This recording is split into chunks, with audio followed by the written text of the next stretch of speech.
নাম মাসুম। আমি চুলাই মদের ব্যবসায়িক। এই 4 বোতল মদ ছিল, অভিযানে পাওয়া গেছে। আমি 100 টাকা গ্লাস মদ বিক্রি করি।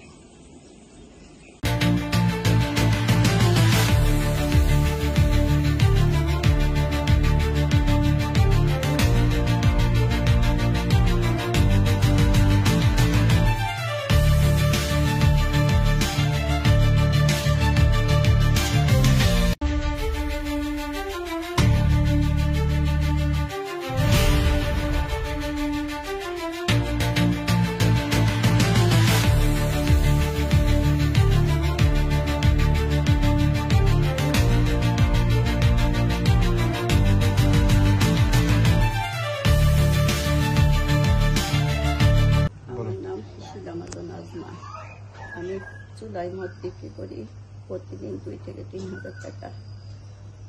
আর আমার বাড়ি থেকে নিতে আসে খাবার, এই মদ আমি বাড়ি থেকে গিলাস হিসাবে বিক্রি করি।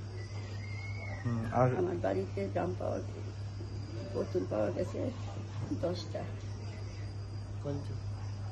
আর ড্রাম পাওয়া গেছে 8টা। ড্রামগুলো কি করেন বলেন?